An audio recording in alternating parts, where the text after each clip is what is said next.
Welcome back to the Mind Poppers podcast with your host, Adam O Reilly, reporting live from the Mind Poppers basement. Now, I know the question on your mind, Adam, where the fuck have you been? Where have you been, bitch? Last week, obviously, there was no episode. If you're following me on Instagram, Adam Reilly O, I put up on my story that we were encountering some technical difficulties, as you do in this business.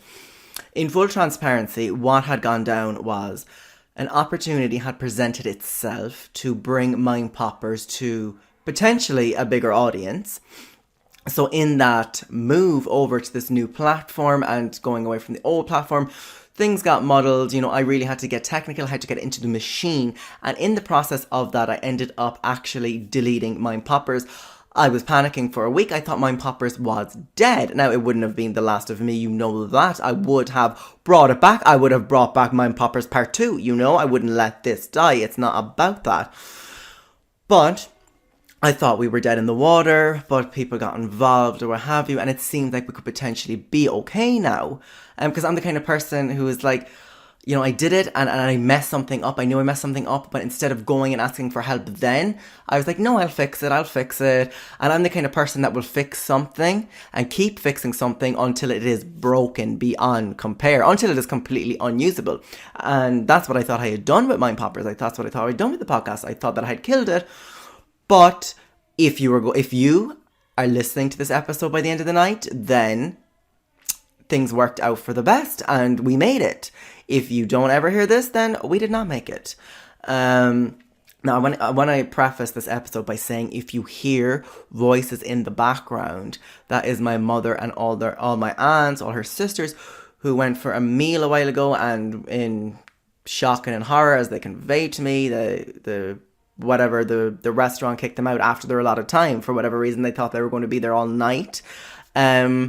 So now they came back here with drink, and my mother is also celebrating because she's after developing as what she calls the new room in the house. So basically we have a spare room in the house, and she literally cleared out some of the boxes and bought a lamp and put in a sunflower, and now it's the new room, which she's been taking pictures of for the last couple of days and sending them to all her friends and all her siblings.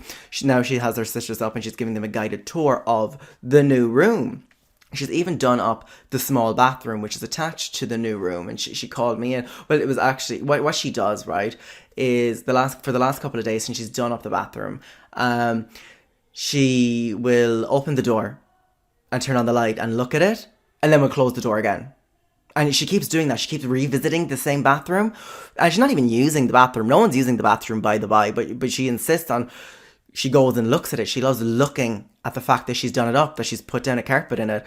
So I've been having to watch that for the last couple of days of just this mad woman going and opening the door to the bathroom, turning the light on, and kind of been doing this sigh of like, not quite orgasm, but something, parallel to an orgasm, and then turns off the light and leaves. I mightn't come back for another hour or 2 hours, and we'll come back and, see her work again.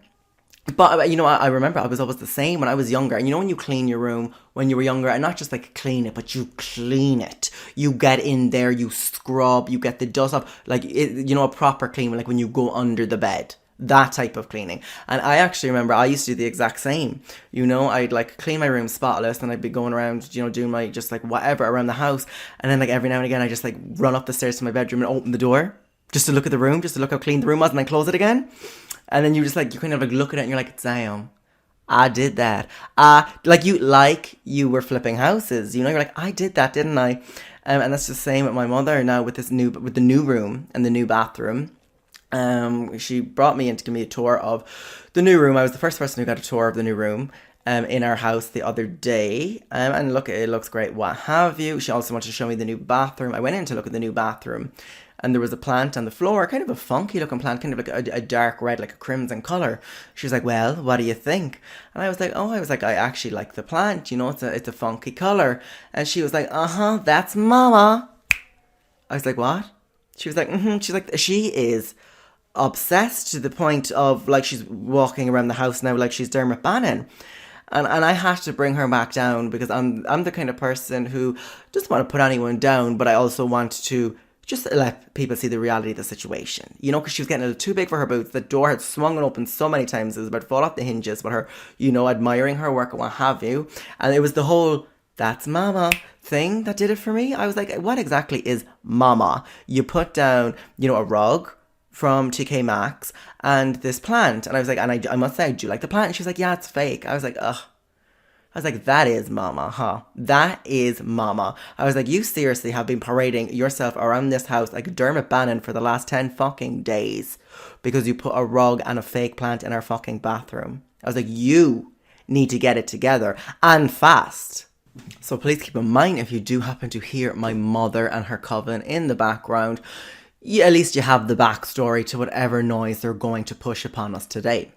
Now, before we get into the body of the Mind Poppers episode that I have, what I want to do is give you the update and I guess potentially the final update on the stalker situation, because in the absence of Mind Poppers, a lot of people were DMing me on Instagram asking me like, where was the episode, what was happening, had we been abandoned, which I never would, but more importantly, people wanted to know what was going on with the stalker.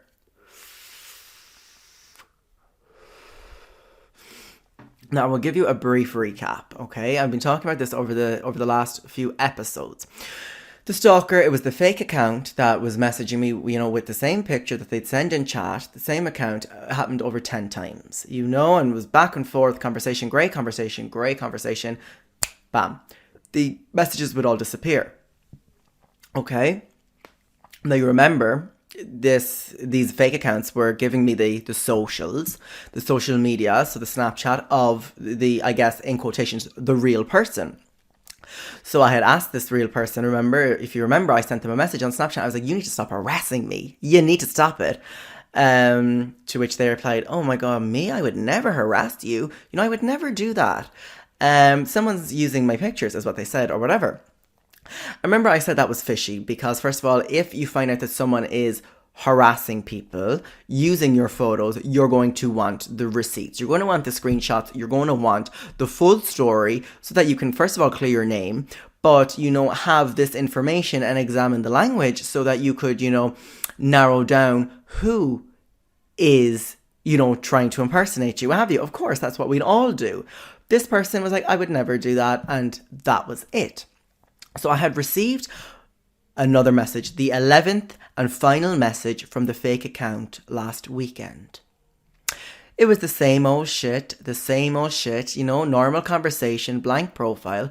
And eventually, the blank profile would send a photo of themselves and alas, it was the stalker. It was the stalker. So I knew I knew who I was talking to the stalker. I had reached the end of my tether and I wanted to get to the end of this mystery. So I started replying to the stalker under the fake guise, if you will, that I was also talking to him on Snapchat. So I wanted to make the stalker, feel like I was buying into everything that he was saying. And, so basically he would say something and I was like, oh yeah, but remember we talked about this on Snapchat a couple of hours ago or a couple of days ago. I was adding in these false narratives just to see how they respond under pressure. So this happened back and forth for a while. In the beginning, they kind of brushed it off. I was like, remember I told you this on Snapchat a couple of days ago? And they were like, oh yeah, I must have forgot. Or remind me, kind of a thing. What have you? I knew that the stalker wasn't liking this kind of interaction. So within about, I guess, 30 minutes, the 11th account deleted itself. All the messages disappeared. Okay? The interesting thing, and I thought that was going to happen. But the interesting thing was, once the 11th and final fake account disappeared, within the hour, I guess I use in quotations, the real person appeared on the dating app. Okay, so appeared on the dating app, except this time, it wasn't the fake account, in quotations, because, straight away it wasn't a blank profile. It was a picture of the guy, of the stalker, had a normal bio, all that. So I had, written a message, hey, how are you, or whatever, and we started talking back and forth. Then this was the real person.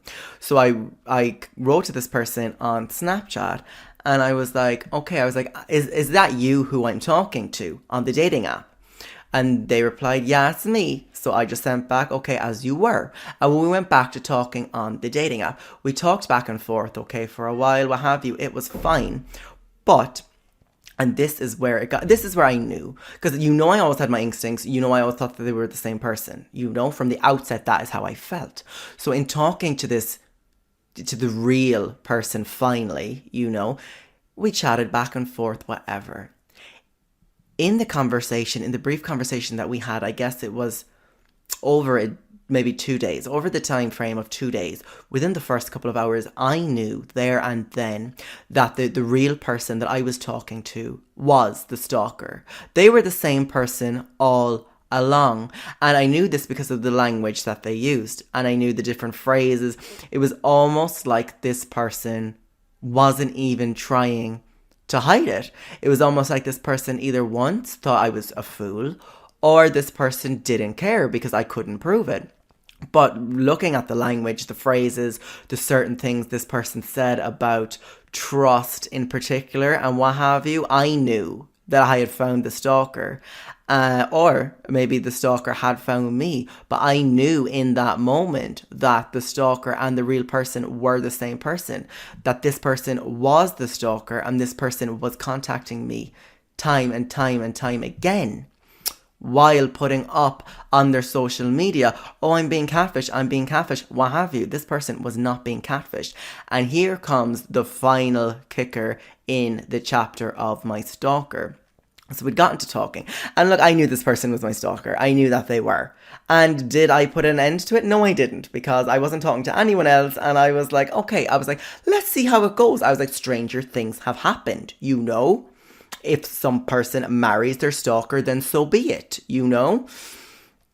So we got into talking, okay. And if you are a listener of the It Gals, they had recently done an episode where they took a test, basically an online test, which is called bdsmtest.org, okay, which, which kind of, you answer a couple of questions. The test does go on for a bit, but it breaks down percentage-wise your different kinks and what percentage you are, like if you're a brat, if you're a daddy, if you're a rope bunny, all this kind of stuff. And I loved that because, if you're looking for someone in particular, if you want a very aggressive person, or if you want a very submissive person, or what have you, you like someone who likes to be tied up. My new thing now, after listening to that episode of the It Gals, is sending people these tests. I send these people these tests in the very beginning of our conversation. I make them sit the test, and if their results come back and I find that it will be sexually compatible with my own needs, then we will continue conversation. If not, I will nip it in the bud. And I made someone take this test who I had an inkling we would not be sexually compatible. They sent me back the results of the test, and I knew that we weren't going to be sexually compatible, And I sent back, and that's what I said. I was like, look, your test wasn't, you did great, but it's not exactly what we're looking for. So this BDSM test is a test that I have been kind of using throughout my dating life, since I've heard that episode of the It Gals. I'm sure you can go find it on their feed. But how that ties into the final chapter of the story of me and my stalker is that I made him take the test. The results came back and they were okay. There was nothing in particular, nothing that jumped out that I was like, oh, okay, I'm into that. I think they came back 70% dominant, 70% dominant, and the rest was kind of all on an even playing field. That's exactly what I was looking for. But however, now the stalker was pressuring me into sending my results, which I kind of, I don't really like sending my results. I like keeping them close enough to my chest. I like to keep people guessing, what have you. But again, I was like, you can't really make people sit down and take a test before they get to continue talking to you without sharing your own results. So I did send my test results of this bdsmtest.org to my stalker. I sent them along. He read through them. And my stalker, keep in mind, my stalker, okay, read the results of my test, of what I was into, how kinky I was, whatever. My stalker read the results of my test and told me that I should go and seek a therapist immediately, that I need help, and he never replied to me again. I'm kind of lost for words here. I am kind of lost for words. I'm still kind of shaking about this. The fact that my fucking stalker, the person who has been plaguing me for the last, 10 weeks? You know, this maniac, okay, this psychopath who has been messaging me for the last 10 fucking weeks on 11 different fake accounts, saw the results of my sex test and told me to go and get help. I mean, that has to be surely like God, just like something that like a wake up call for me. Like, how fucked up are my sexual needs that my own fucking stalker saw the results of my test and was like, I'ma head out. That is the explosive end to the story of my stalker. Finally came face to face with the stalker who's been plaguing me for the last 2 to 3 months. For them to finally put me on the blacklist, ignore, because they think I need help. I mean, you know, I've searched all my life for irony and I found it. So if you do have anyone that you do want to set me up with, please just contact me on Instagram. Send me a photo with like no more than a 250 word brief summary about who that person is and, you know, how freaky they are. But moving on to the body of the episode, what I want to talk to you about today as our mind popper is the Black Widow. Get into it. There are many things that lurk in the dark. Things that for the most part remain unseen. The darkness can be a hidden world for all that bask in shadows, full of bustling cracks and crevices that act like hidden highways for those that would rather remain unseen. Since the beginning of time, our fear has made its home in the dark, never revealing itself fully, but giving us enough glimpses and glances to let us know that they're there. The fear of the unknown is something that has always plagued men and women. What's really in our skies? What's really in our oceans? What was that noise? I'm home alone. What is that crawling on the wall? It's a spider. One of the most common fears that emerges from the dark is that of spiders. Why do these creatures terrify us so much? Some psychologists believe that we fear spiders because of some direct experience we had with them that scared us as a child. While this memory may be long faded from our minds, the trauma remains and wires our brains to fear these creatures. Many psychologists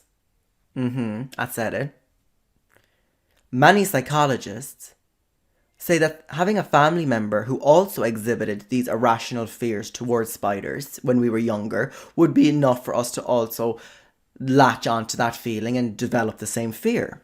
Some scientists even say that fearing spiders may even be an instinctual thing, passed on from our oldest of ancestors, long gone, associating these creatures with poison and with death.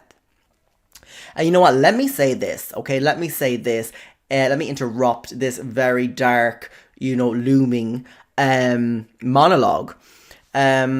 Blessed are those who can go and pick up a spider, who can just walk into the living room and take a spider off the wall and just, put them back out into the wild. Those are some crazy, godless motherfuckers.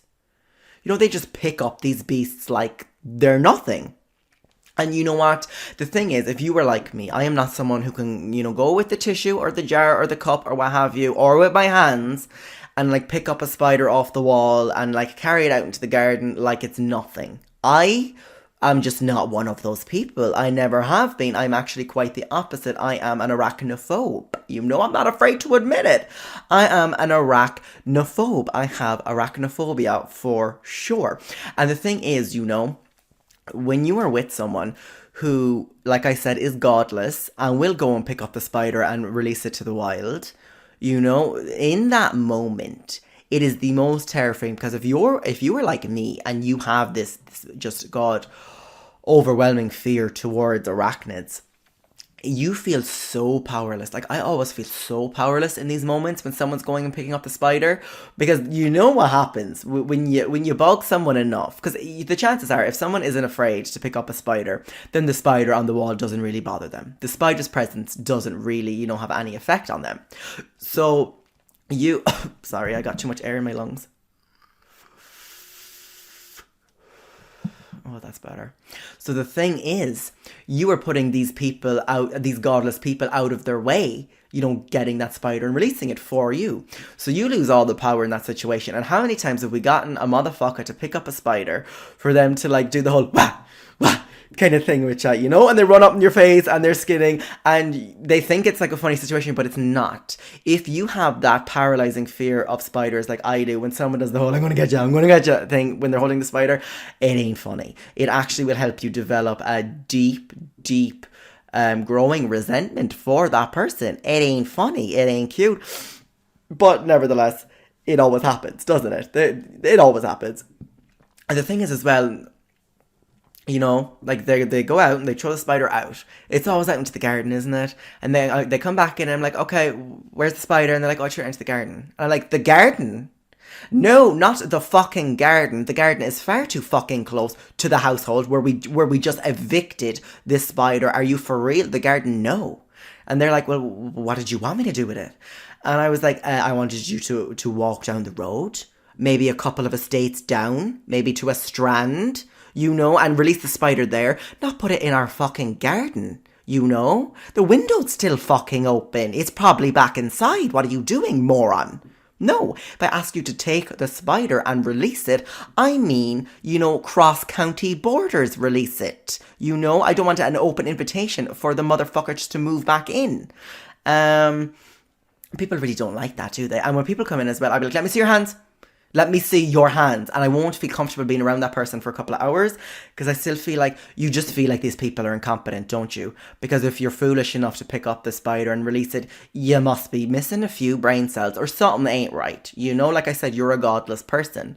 So I just don't trust that they've ever released the spider properly. I feel like it's still inside their hands, even though they show me the open hands. I feel like it's on their back. It's somewhere, I feel like it's on the leg of their pants, you just can't trust these people, and that's the problem. Anyway, when we talk about spiders and our fears, a common name that springs to mind for everybody is the black widow. The black widow spider may be the most famous spider to exist. Several species answer to the name of the black widow, and they can be found in many regions around the world. How do we identify? The black widow is notoriously identified by the metallic black colouring on the bulk of its body with a red hourglass-shaped mark on their abdomens, on their buttocks. And when we hear the name of the black widow spider, we instantly think of venom, don't we? We think of the bite, the deadly bite from the black widow spider, Well, in terms of the venom, okay, the venom is potent. The venom of the black widow is very powerful. The venom from the black widow is reported to be around 15 times stronger than that of a rattlesnake. In humans, the bites produce muscle aches, nausea, and paralysis of the diaphragm, which, can make breathing very difficult.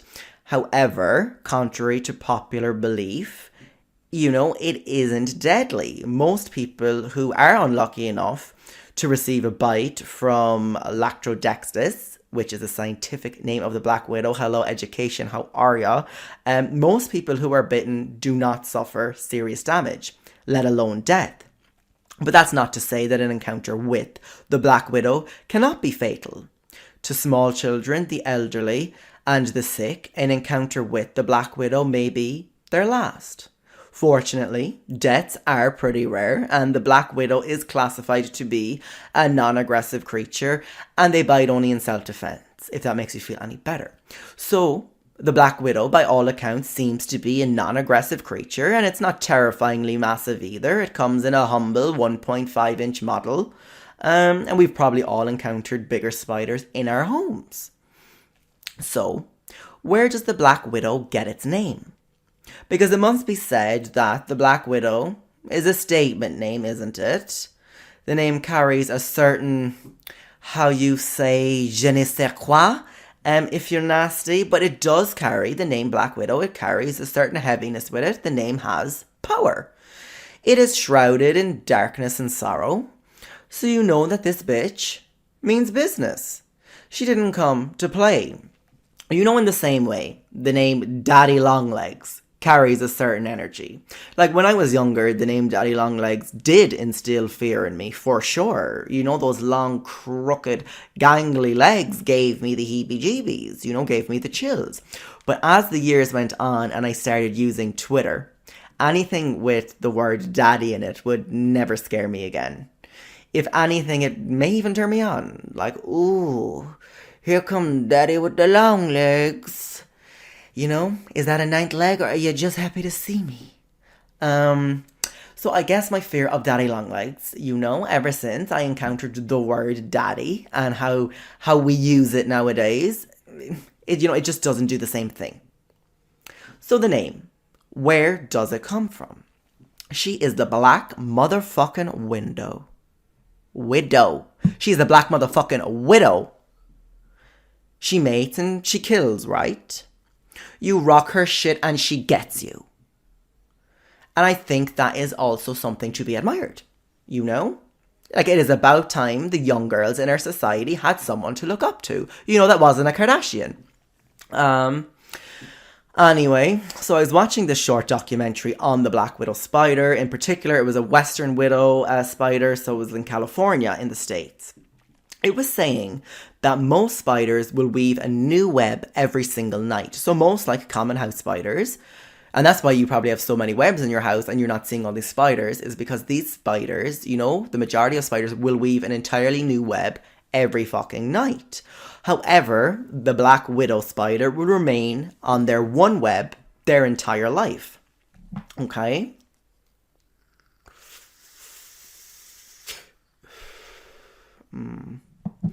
So basically the Black Widow, she builds a multi-story web that's anchored into the ground, which obviously acts as like this one big sticky trap to catch prey.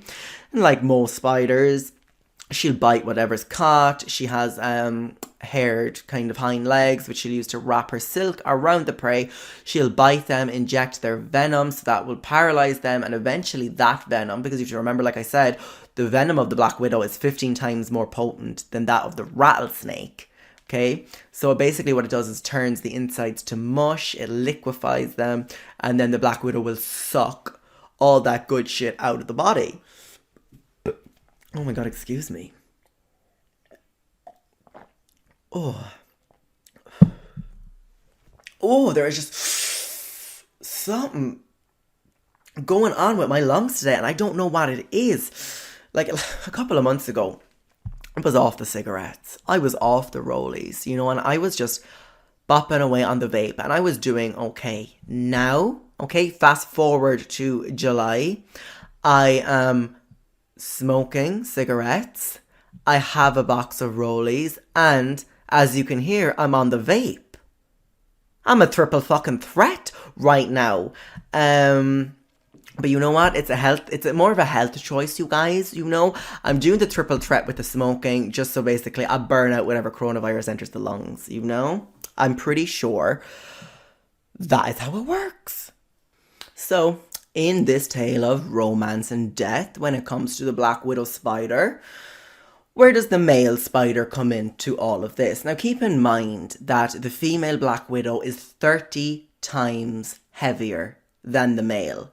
So in terms of humans, if you had a 200-pound male, the woman would be 6,000 pounds, okay? Get into it. So big, massive difference, okay? This is like, okay, to give it some, this is like, say, okay, so if the male Black Widow was one of the cast members of, you know, Little People Atlanta, okay, it's the equivalent of them having sex with the Hulk, okay? So it's big power difference here, you guys. So, where does the male widow spider come into play in all this? Well, the male widow spider doesn't actually make his own web. Instead, he'll find a web that a female has put her whole life into making, and he just moves in there like a squatter. Like I said, the black widow spider, the females, will make a web and they'll stay on that one single web for the entirety of their lives. The male black widow, however, does not weave his own web. Instead, he finds, a female black widow's web, and he just camps out there, She's not given a choice, he's a squatter. And every inch of the web has the black widow's pheromones all over, which spreads the scent of her far and wide, so to potentially, attract a nice selection of other mates for her to choose from. But this is a problem for the male black widow. It doesn't line up with his agenda. So what the male widow does is goes around and starts trashing the place. He starts ripping apart pieces of her web and destroying her home, and disregards the web that he's broken up, covers it with his own silk to mask her scent. This is a process called web reduction. And the reason the male black widow carries out web reduction is so that it reduces the chances of other male black widows picking up on the scent of the female black widow and coming to mate, So when they mate, the male widow, okay, and you have to remember, is tiny in comparison to the female. The male widow wraps a silk around the limbs of the female, so when they probably, to surround her with his scent, his pheromones, or what have you. This is known as a bridal veil. When the male black widow spider starts to lay his silk in a pattern around the legs of the female black widow, this is what we call the bridal veil, which is kind of cool, whatever. So they start fucking, okay? It's almost like light bondage play. When they mate, the male leaves behind a curly-shaped organ called an embolus in her body. And you know what this does, okay? How fucked up this is? Like, not even women in the arachnid world can catch a fucking break. So he leaves the embolus in her body. It blocks other males from fathering her offspring later. It's like he leaves something in her coochie so that no other man can fuck her, okay? So, the male widow is a bum, okay? The male widow is a scrub, okay? He doesn't have his own place, so he moves into yours. He starts trashing the place out of jealousy. And then when it comes to having sex, he ties you up and leaves a fucking organ inside of you. So, after the sex, the male widow will approach the black widow's mouth and she will take a bite out of him. Then, they will mate a few more times until the male is unable to perform any longer, and she takes her time devouring his insides later on. Now, in full transparency, we're talking about a specific breed of the black widow spider, which is very common in the United States. But there are 31 different types of black widow spiders, 31 types, variations of the one species, the black widow.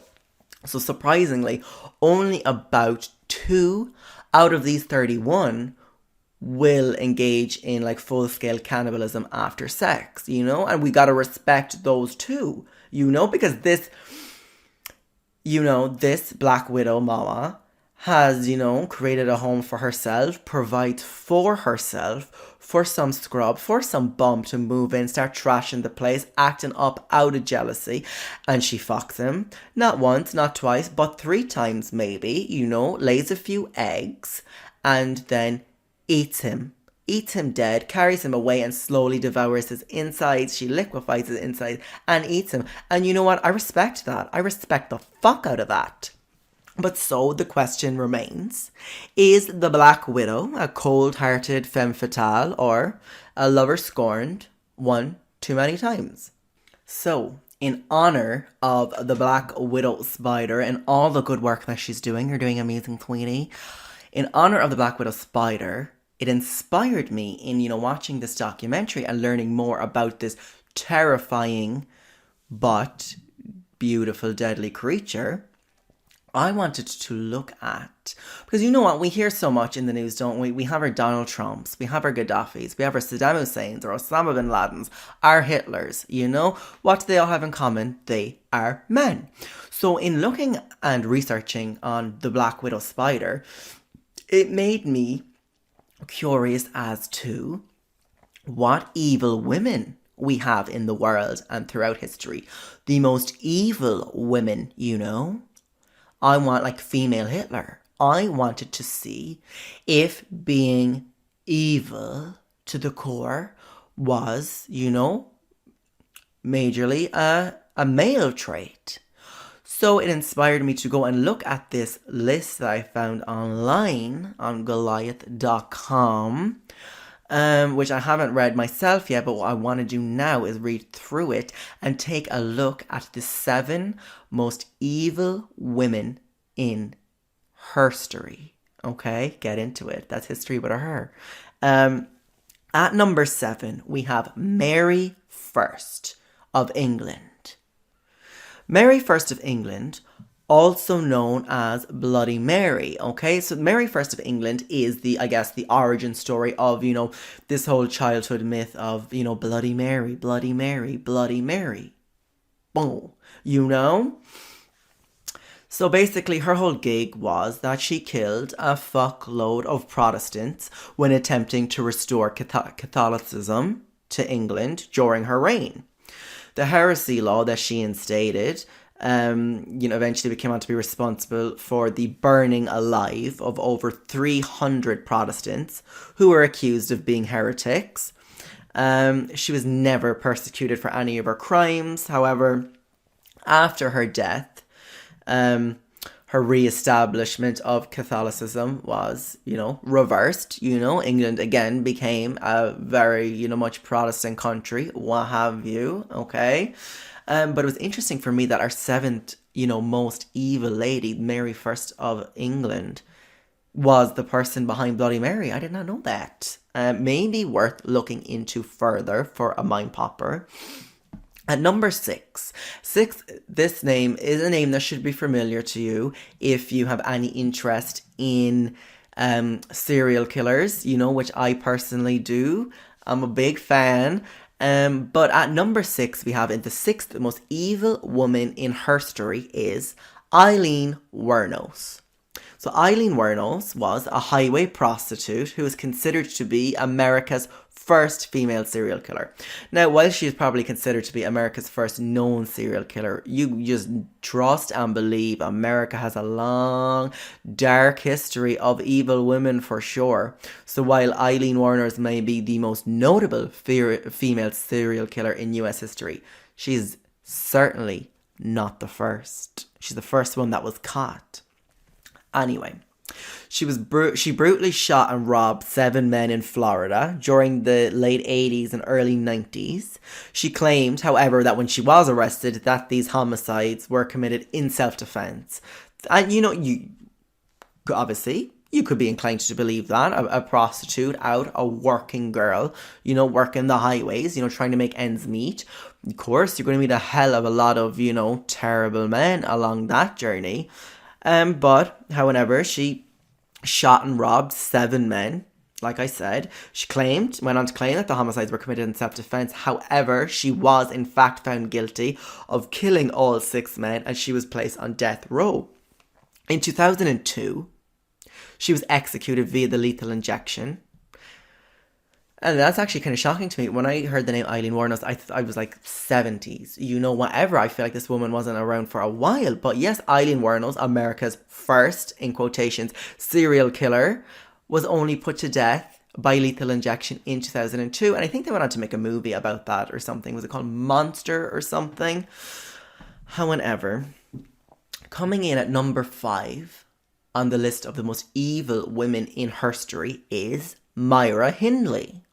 Myra Hindley is considered the most evil woman in British history. Okay, well, I don't know about that. I don't know if she's the most evil woman in British history. Okay, I feel like she has, you know, some great competition in that department. However, Along with her partner, so Myra Hindley, along with her partner Ian Brady, she carried out the Moors murders, which, you know, in the 1960s, which you're probably familiar with if you've watched any true crime show ever.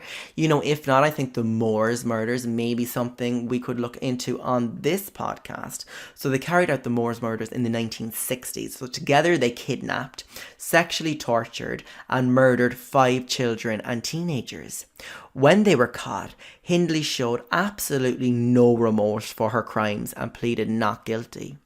For 20 years, she maintained her innocence. However, in 1987, she finally admitted that she had been involved in all 5 murders. In 2002, she died in prison. Again, you know what? I think it's because we've heard of all these crimes so much, like Eileen Wuornos and the Moors murders, what have you. Feels like such a long time ago, but no, the bitch only died in 2002. Coming in at number 4 in the most evil women in herstory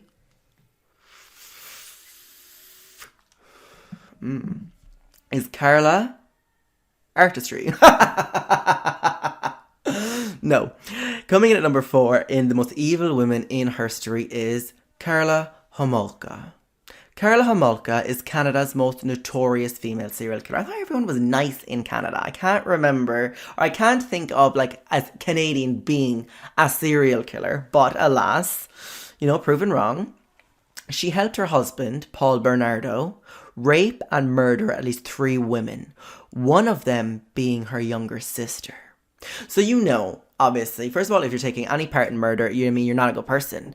But the fact that you are involved in the murder and rape of your own younger sister, ooh, I don't know a worse person. That is rotten to the core.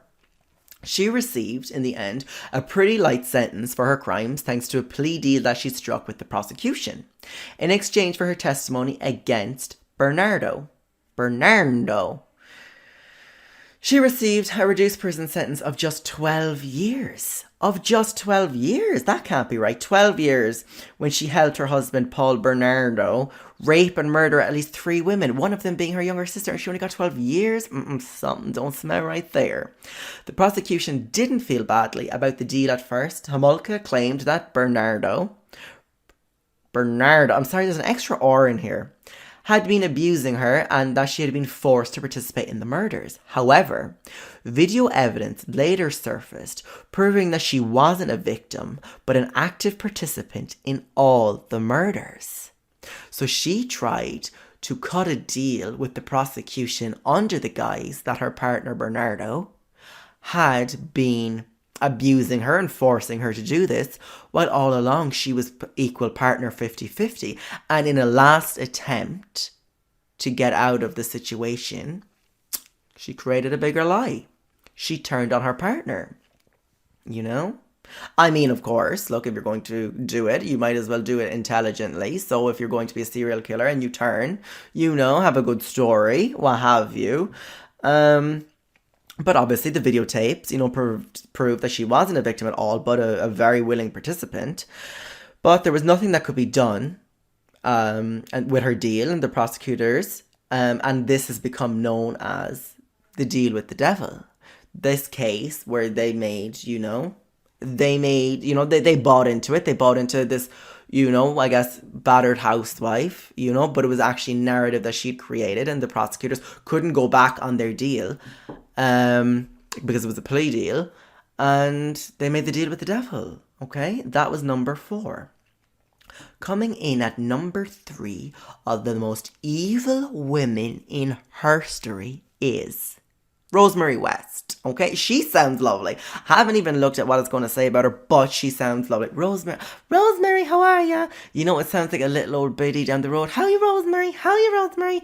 So I can't imagine whatever she did is going to be that bad, okay? But let's find out, because at number 3 is Rosemary West.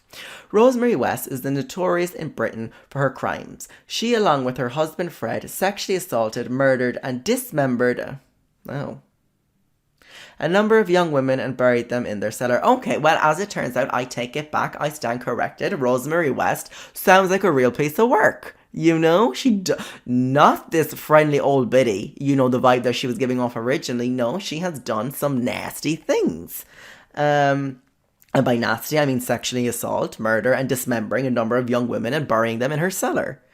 One of these women was their daughter. What? One of these women was their daughter, Heather. Since being charged, she has maintained her innocence. However, the jury saw through it. In 1995, she was convicted of the torturing and murdering of 10 women and was sentenced to life imprisonment without parole. Oh, so Rosemary West was pretty fucking evil, as it turns out. Okay, coming in at number 2 on the most evil women in her story is Amelia Dyer. Amelia Dyer is one of the most prolific serial killers in history. She reportedly murdered about 400, I repeat, she reportedly murdered about 400 or more babies over a 20-year period during the Victorian era. She would prey on young, unmarried women with infants who would pay her to take care of their children. This practice was known as baby farming. Unlike, however, most baby farmers, Dyer would take money from these women, but instead of taking care of their children, she would kill them and dump them in the Thames River.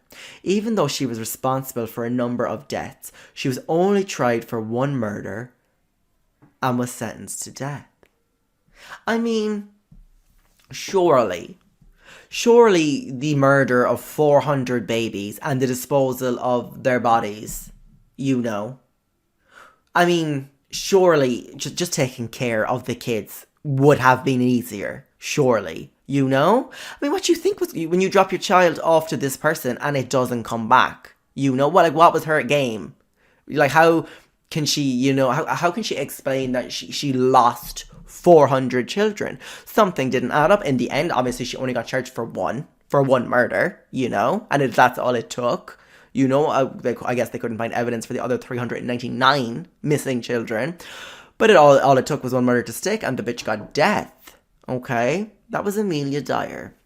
Coming in at our final and the number 1 most evil woman in her story is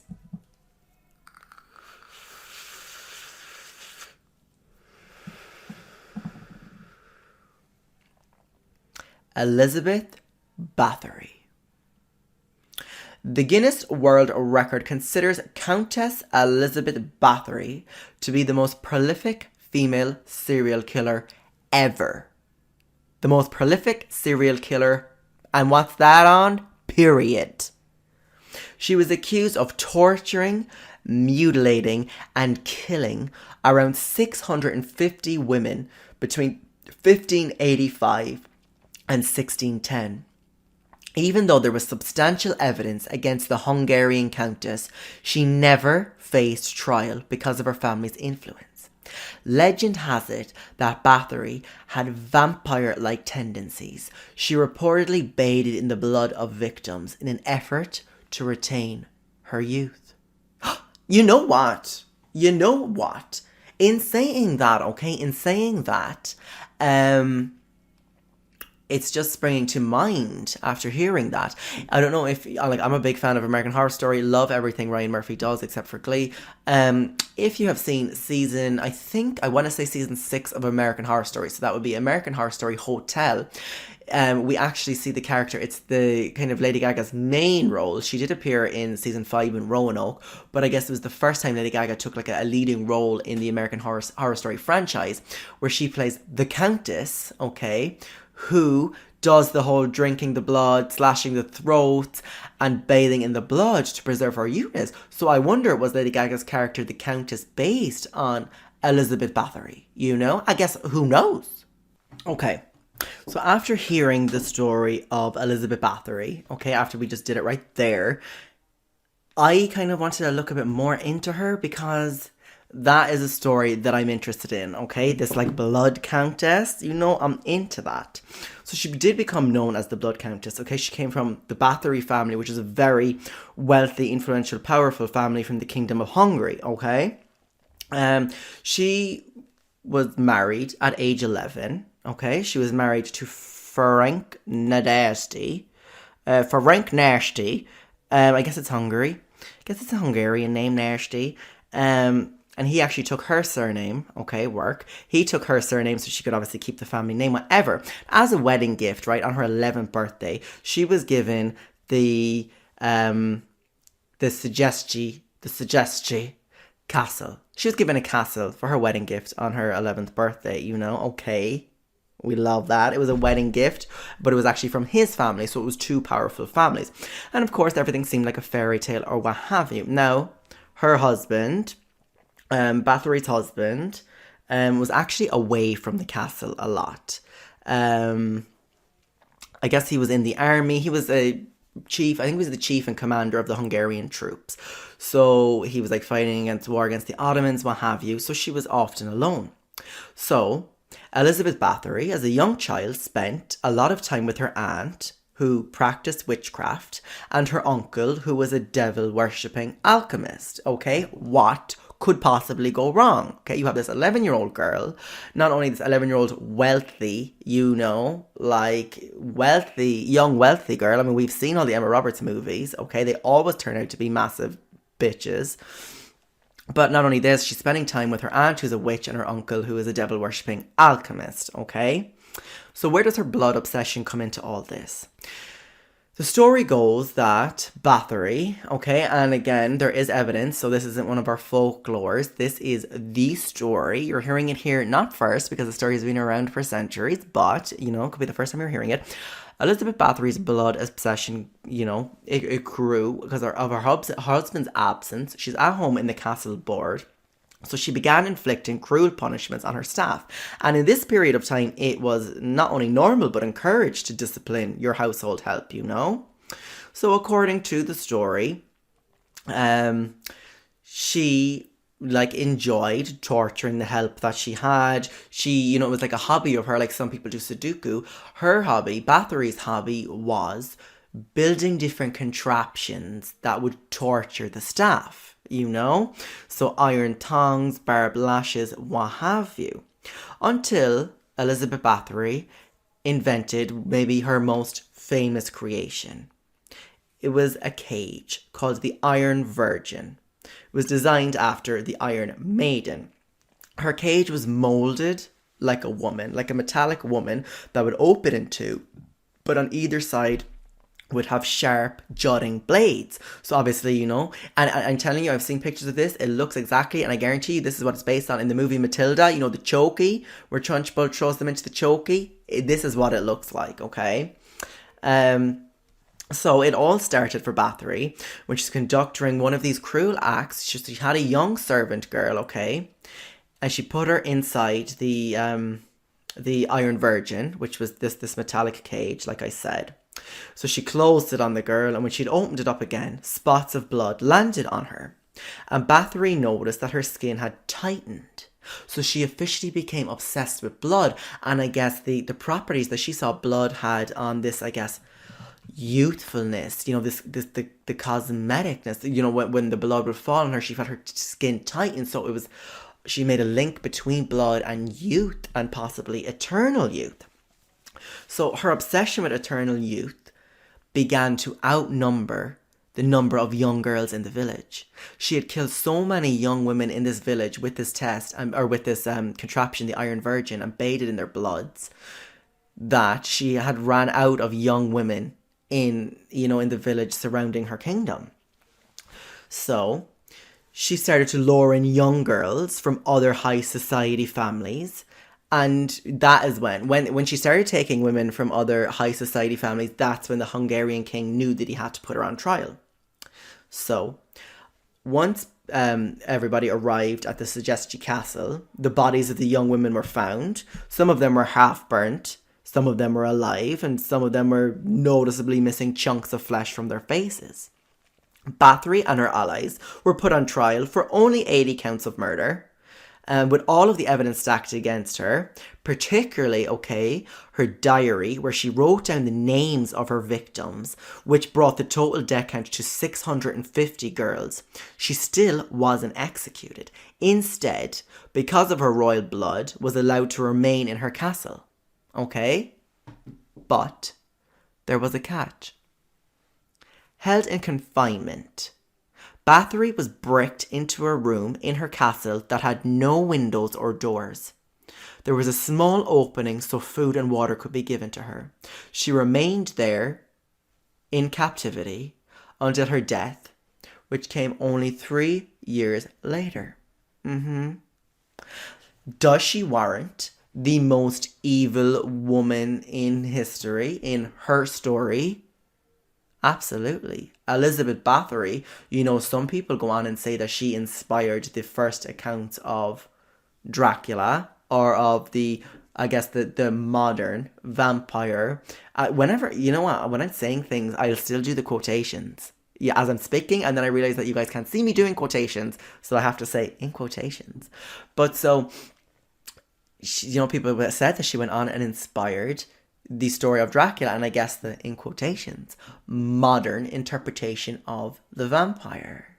Okay? Get into that. Get into that. That is it from me on this episode of the Mind Poppers podcast. Glad to be back. Hope that you're fucking hearing this episode. Make sure you subscribe, and if you have the time and you're enjoying the podcast, leave a review, okay? Because that helps other people find the podcast, and in turn helps other minds to expand and reach that higher vibration like the rest of us, okay? So we have done it all. I have told you my encounter and the final sinister chapter of my meeting with my stalker, and how we're taking a break. We're taking a break right now. We talked about the Black Widow spider, and in turn the 7 most deadly Black Widows in herstory. Until next time, I'm Adam O'Reilly for the Mind Poppers podcast. Stay woke.